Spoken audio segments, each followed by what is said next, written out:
నవలా పఠనం కుల దురంకార హత్యలపై నవల మధులత. రచయిత్రి లక్ష్మీ నాగేశ్వర్. 3వ భాగం. ఈ సందర్భంలో మనకి నవీన్ మధుల కుటుంబ వివరాలు తెలుసుకోవడం చాలా అవసరం. మధులత పూర్ణచంద్రరావు అని విజయవాడకు చెందిన పెద్ద వ్యాపారస్తుని కూతురు. వారిది కృష్ణా గుంటూరు జిల్లాలకు చెందిన పెద్ద పేరున్న కుటుంబం. ఈ కులస్తులు విశిష్టమైన వ్యక్తులు. అందరూ కూడా నిండైన రూపంతో అందంగా ఉంటారు. మంచి రంగు, తెలివితేటలు కలవారు. కష్టపడి పనిచేస్తారు. నాగార్జున సాగర్ నీరు కృష్ణా గుంటూరు జిల్లాల పొలాలను తడపగానే వాటిలో వ్యవసాయం చేసి బంగారం పండించారు. వీరిలో గొప్ప వ్యాపారవేత్తలు, సినిమా కళాకారులు, ఇంజనీర్లు, డాక్టర్లు ఉన్నారు. వీరు డబ్బుతో పాటు రాజకీయ పలుకుబడి కూడా ఉన్నవారు.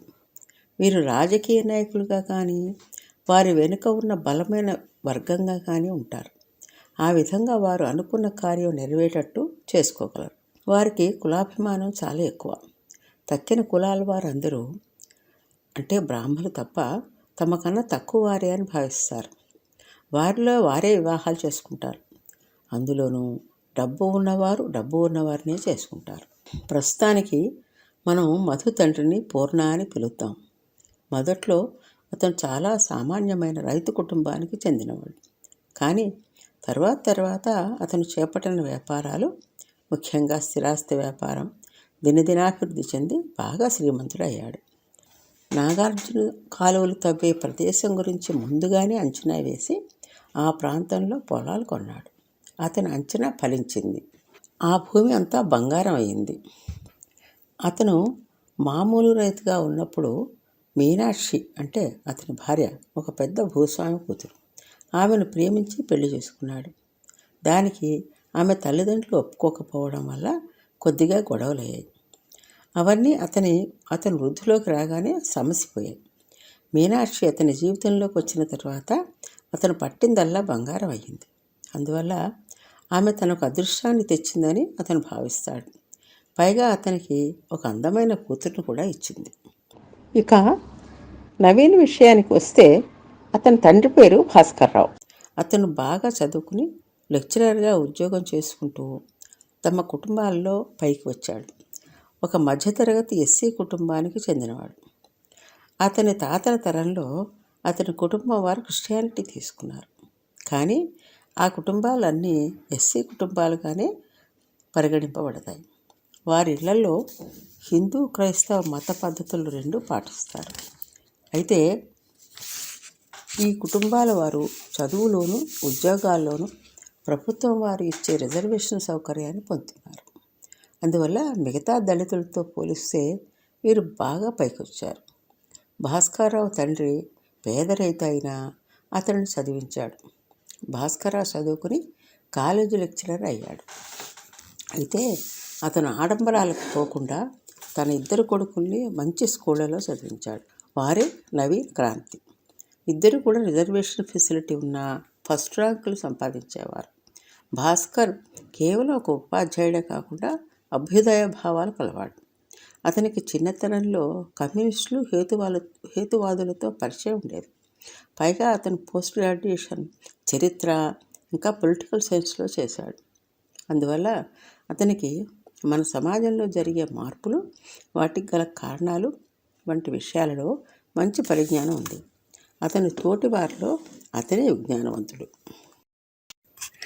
ఇక్కడ కాలేజీలో నవీన్ మధుల మధ్య తీయని ప్రేమ భావన కొనసాగుతూ ఉంది.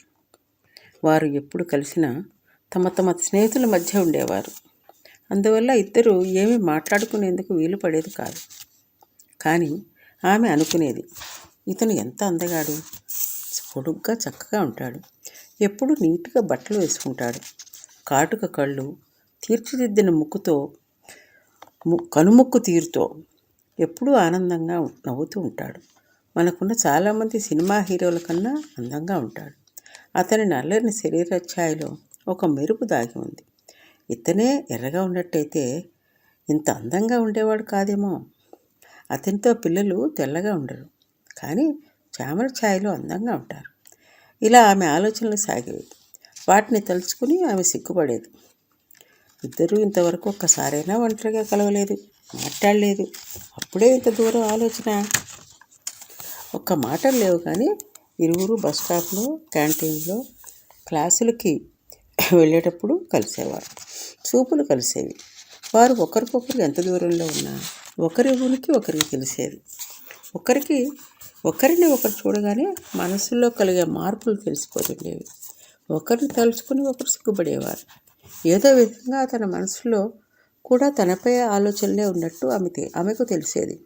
ఏదో ఒక చూపు, అతనిలో ఒక కదలిక, పెదవిపై చిరునవ్వు, తన వలనే అతను కూడా ప్రేమ అనే మధుర భావనలో ఉన్నాడని మధు గ్రహించేది. హృదయం ఆత్రంగా వణికేది. నాలో ప్రజ్వలించే ప్రేమభావం అతనిలో కూడా కలుగుతుందా అని ఆమె ఆలోచించేది. ఇరువురి మధ్య కల ప్రేమ అనే పుష్పం నుండి తేనె తాగడానికి ఆత్రంగా భ్రమించే రెండు తేనెటీగల్లాగా ఒకరి చుట్టూ ఒకరు ఆలోచనల్లో పరిభ్రమించేవారు. నవీన్తో కలిసి ఉండే క్షణాల కోసం మధు అన్వేషించేది. అందుకు గాను కాలేజీ కల్చరల్ క్లబ్లో చేరి చురుకుగా ఆ కార్యక్రమాల్లో పాల్గొనడం మొదలుపెట్టింది. రాబోయే కల్చరల్ ఫెస్ట్ కోసం చందాలు సేకరించడానికి ఆమె నవీన్ని తనతో పాటు రమ్మని కోరింది. ఆమె కోరితే ఎవరు కాదనగలరు? అతను మాట్లాడకుండా ఆమెను అనుసరించాడు. ఆ విధంగా ఇద్దరూ కలిసి ఉండే అవకాశం దొరికింది. అయితే చందాలు కూడా బాగా వసూలయ్యాయి. మధు తన వంతుగా 10,000 రూపాయలు రాసింది. ఆ లిస్టుని నవీన్కి ఇచ్చి అతను వంతు చందా రాయమంది. అతను జేబులు తడుముకుని పెదవి విరిచి "నో మనీ మేడం" అన్నాడు. ఆమె నవ్వుతూ "మీరు రాయండి" అంది. అతను 100 రూపాయలు రాశాడు. ఆమె నవ్వుతూ 100 రూపాయల కాగితం తీసి కిట్టీలో వేసింది. రోజులు పరిగెడుతూ ఉన్నాయి. ప్రేమ పక్షులు అక్కడా ఇక్కడా కలుస్తూనే ఉన్నారు. వాళ్ళను జనం గమనిస్తూ ఉన్నారు. వాళ్ళు అంటున్నారు, "మాట్లాడే పిట్ట పాడే పిట్ట కలిసిపోతున్నాయిరా." ఒక ఆదివారం నాడు మధు నవీన్ని తన స్నేహితురాలి ఇంటికి పుట్టినరోజు వేడుక అని పిలిచింది. ఆమె కూడా అనుకున్న సమయానికి తన సొంత కారు నడుపుకుంటూ స్నేహితురాలి ఇంటికి వచ్చింది.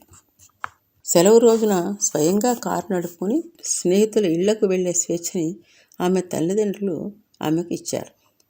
నవీన్ అన్నమాట ప్రకారం అదే సమయానికి అక్కడికి వెళ్ళాడు. కానీ అక్కడ ఎవరూ లేరే. మధు, ఆమె స్నేహితురాలు తమ రీడింగ్ రూమ్లో సోఫాల్లో కూర్చొని సరదాగా కబుర్లు చెప్పుకుంటున్నారు. అతను కొంచెం ఆశ్చర్యపడుతూ "వచ్చిన వారు ఏరి" అని కళ్ళతో ప్రశ్నించారు. మధు అంది, "తన పుట్టినరోజు వచ్చే ఆదివారంట. నేను పొరపాటున ఈవేళే అనుకున్నాను. సారీ, ఏమనుకోవద్దు. మీ టైం పాటు చేశానా" అంది. ముగ్గురు జరిగిన దానికి నవ్వుకున్నారు. చాలాసేపు అది ఇది మాట్లాడుకున్నారు. చివరికి నవీన్ అన్నాడు, "ఒక బలవంతుడు ఒక బలహీనుడు స్నేహం చేస్తే బలహీనుడికే నష్టం. ఆ విషయం మీకు తెలుసా?" "అది ఎలా?" "బలహీనుడు తనకు అవసరమైనప్పుడు బలవంతుడు సహాయం పొందవచ్చు కదా. అలా జరగకుండా తన నుండి లబ్ధి పొందడానికే బలహీనుడు తనతో స్నేహం చేస్తున్నాడు అని బలవంతుడు అనుకోవచ్చుగా." "నో నో, అలా ఎప్పటికీ జరగదు" అంది మధు. నవీన్ తల వంచుకుని నిదానంగా కానీ స్పష్టంగా ఇలా అన్నాడు, "స్నేహం ఎప్పుడూ ఇలా హాయిగా సాగిపోదు. మనుషుల మధ్య సంబంధాలు మారతాయి. అప్పుడు ఈ స్నేహ మాధుర్యం ఆవిరి అయిపోయి చేదు అనుభవాలు కలగవచ్చు. ఈ తేనె బదులు చేదు ఉన్న విషయాన్ని మింగవలసి రావచ్చు." అది విని మధు ముందుకు వంగింది. అతని ముఖంలోకి చూస్తూ, "నా విషయంలో అలా జరగదు. నేను మా అమ్మ పోలిక. నాకు కావాల్సింది సాధించి తీరుతాను.